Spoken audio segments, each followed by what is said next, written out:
Meus amados amigos e irmãos em Cristo, muito bom dia.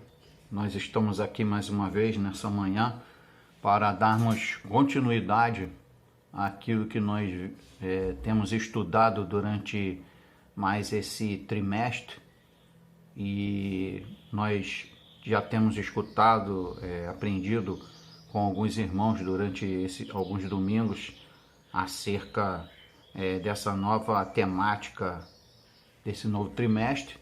E nessa manhã eu queria compartilhar com vocês uma nova lição da EBD, que é a lição número 4, que tem como título Cristo Cósmico. Então nós vamos estar durante algum tempo aí, resumidamente, falando a respeito dessa lição aí. Eu queria convidar os irmãos a que pegassem suas Bíblias, estivessem com as suas Bíblias aí ao lado, porque a gente vai estar usando bastante alguns textos bíblicos para estar dando, servindo como fonte de interpretação daquilo que nós vamos estar estudando nessa manhã. Então, se você não está com a Bíblia aí, dá um pause no vídeo aí e pega lá sua Bíblia, ou de repente, se você preferir, anote os textos aí, que vai ser importante para que você tenha um esclarecimento sobre a lição. Um texto bíblico proposto pelo autor da lição é Efésios 1:3, que diz que bendito o Deus e Pai de nosso Senhor Jesus Cristo, o qual nos abençoou com todas as bênçãos espirituais nos lugares celestiais em Cristo. Bom, então o que quer dizer esse título, Cristo Cósmico? O que é isso, cósmico? Bom, cosmos, quando nós falamos de cosmos, nós estamos falando de terra, de mundo. Então, cosmos tem a ver com terra, com mundo. E Cristo cósmico, então, cósmico, significa que ele, Jesus Cristo, ele é não só o Salvador, mas também o Senhor do universo.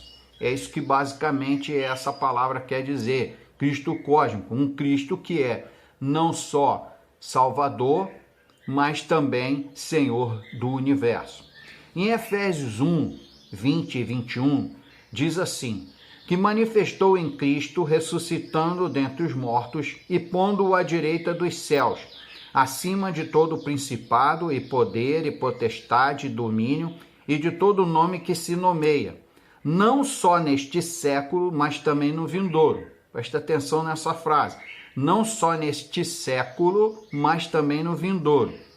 É desse universo que nós estamos falando, de um Cristo que ele é não só Senhor celestial, mas também de todo o planeta Terra. Quando ele diz não só deste século, ele está se referindo ao quê? Ao planeta Terra, como Senhor do planeta Terra. E quando ele diz mais também do vindouro, o que ele está dizendo? Que Cristo é Senhor dos lugares celestiais. Em Cristo, Deus está criando não apenas um novo povo ou uma nova raça, mas um novo mundo. Nós, a igreja, somos o início desse novo mundo que Deus está criando. O novo homem e o novo mundo surgem em Cristo. É obra divina em Cristo e não humana. Então essa obra, é muito importante que a gente perceba isso e se atente para isso, que essa obra ela não é humana, essa obra é divina, essa obra é em Cristo. O ponto 1 da lição diz que Cristo, autor e sustentador da criação. Para que a gente consiga entender isso, a gente precisa ir lá no princípio de tudo. Se você começar a ler lá em Gênesis, que é o princípio, o início de toda a criação, você vai perceber o quê? Que o pecado alterou várias relações. O pecado alterou naquele momento, e a partir daquele momento ele tem alterado toda a criação inicial de Deus. Então, para que a gente possa entender isso, Deus como autor e sustentador da criação, nós precisamos entender desde o princípio como tudo aconteceu. E tudo aconteceu como? Com a queda do homem, com a entrada do pecado. Deus continua sendo sustentador da criação, embora a gente esteja vendo aí tantas coisas acontecendo, tantos fatos desagradáveis acontecendo, Deus ainda é o sustentador. Tudo está sob o seu controle e sob o seu domínio.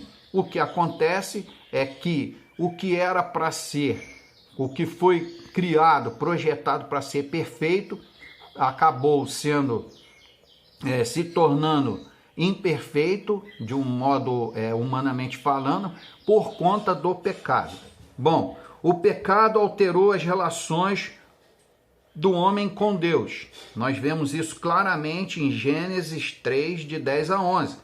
E diz assim, ele disse, ouvi a tua voz soar no jardim e temi, porque estava nu, e escondi-me. E Deus disse, quem te mostrou que estava nu? Comestes tu da árvore de que te ordenei que não comesses? Bom, essa é uma história bastante conhecida em que Adão, ele come do fruto da árvore que Deus havia ordenado para que ele não comesse. Então, essa desobediência, esse pecado, fez o quê? Com que mudasse todo o cenário ali. Então, ali, quando estava tudo perfeito, quando havia um relacionamento perfeito entre Adão e Deus ali, a partir daquele momento ali, Adão tenta se esconder, se é que isso era possível, se esconder de Deus, por conta dessa desobediência. Então, o pecado, a partir daquele momento, alterou a relação do homem com Deus, porque até então estava tudo na sua normalidade, e a partir desse deslize de Adão em comer da fruta ali, do fruto daquela árvore, ele passou então a cometer esse pecado e alterar essa relação com o homem. Alterou também a relação com o próximo. Em Gênesis 3,16 diz assim, e a mulher disse, multiplicarei grandemente a tua dor e a tua conceição. Com dor darás à luz filhos, e o teu desejo será para o teu marido, e ele te dominará. Olha aí, agora então o homem passa a dominar a mulher. Passará essa relação também com o próximo, foi alterada por conta desse pecado, por conta do pecado de Adão, por conta do pecado de Eva. Que qual foi o pecado? O pecado da desobediência a uma ordem explícita de Deus.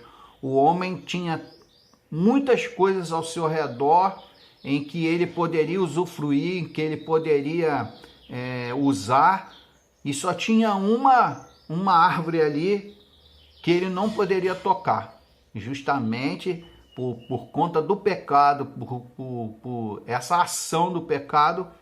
Ele desprezou tudo que ele tinha à volta ali para cometer esse pecado e comer desse fruto. Então alterou ali também a relação com o próximo.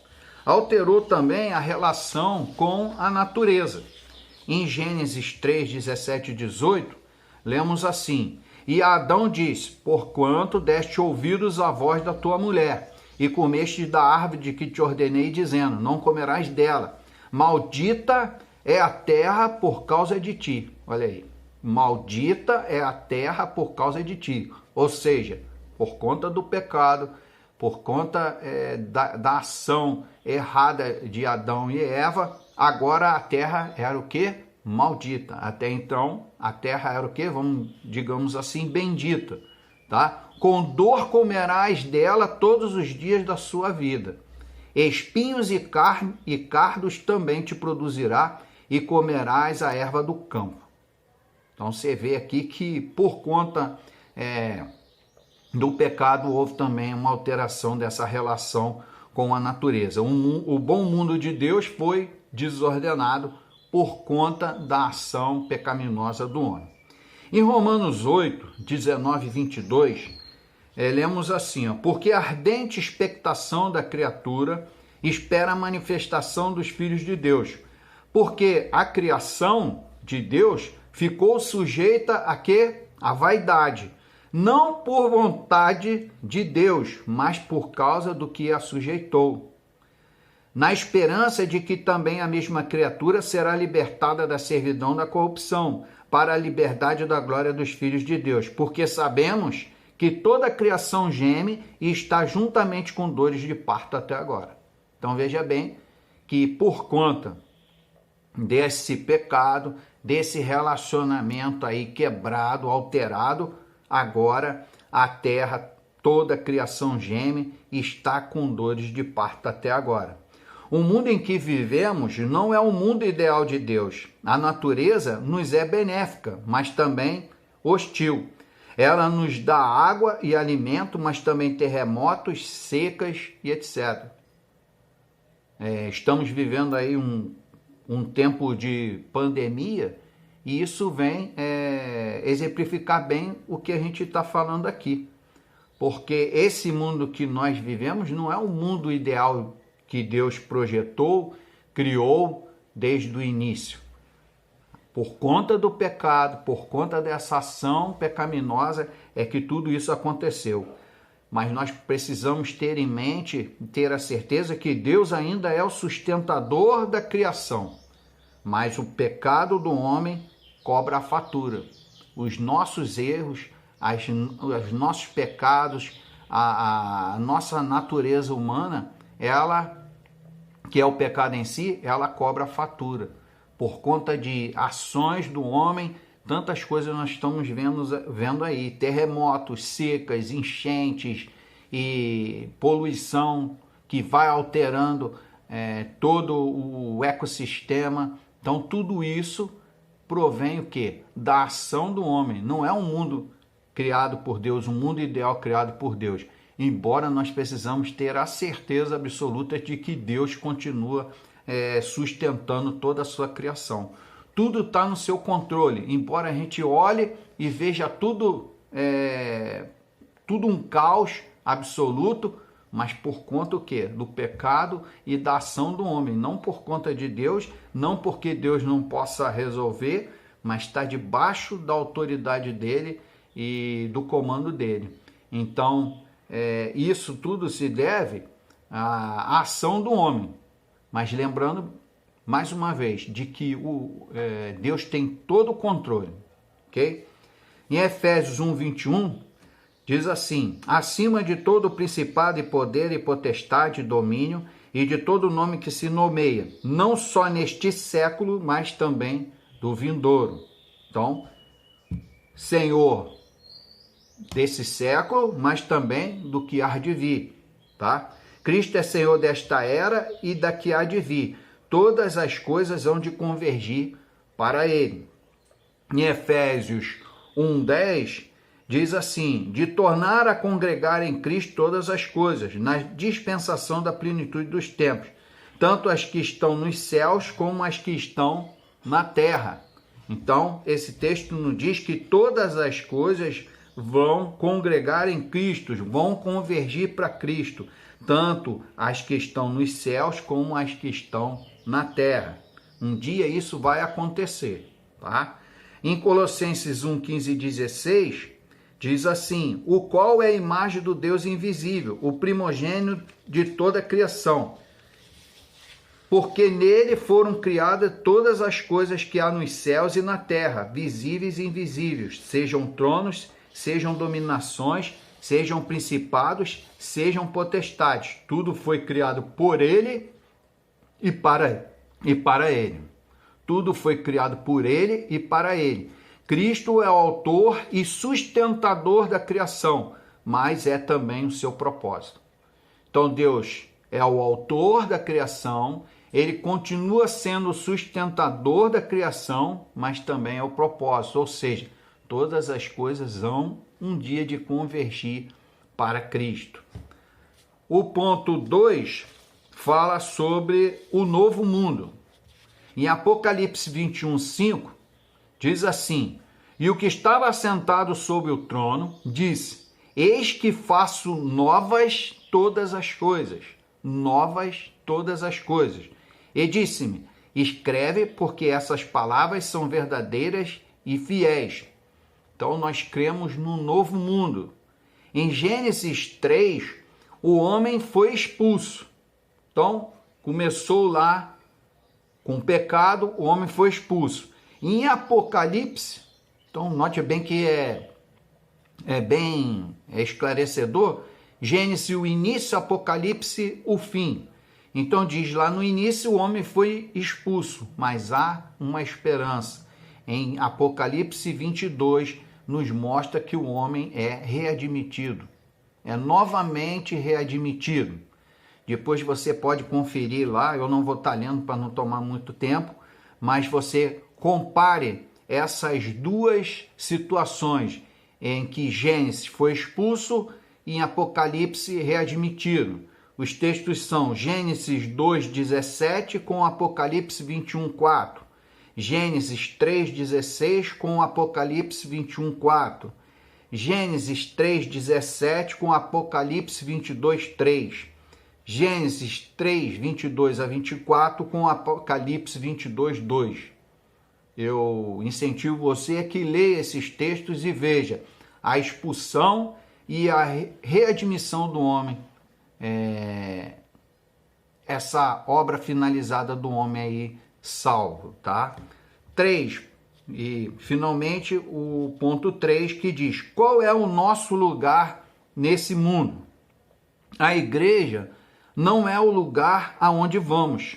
Ser igreja é fazer parte do novo mundo de Deus, sendo a ponta da lança, mas é também reinar com Ele. Então, qual é o nosso lugar nesse mundo? Estaremos juntos com Deus, reinando juntamente com Ele. Somos cordeiros desse mundo celestial. No momento, a igreja é o quê? Uma igreja militante. Mas um dia, vai chegar um dia que ela será triunfante. Então hoje a igreja é uma igreja militante, ela está militando, está guerreando. Mas um dia nós seremos uma igreja triunfante. Mas triunfante de quê? Triunfante sobre o poder do mal e o caos do mundo. Nosso triunfo não é apenas para esta vida, mas para o novo mundo que Cristo, Senhor do universo, está criando. Então nós vamos ser triunfantes o quê?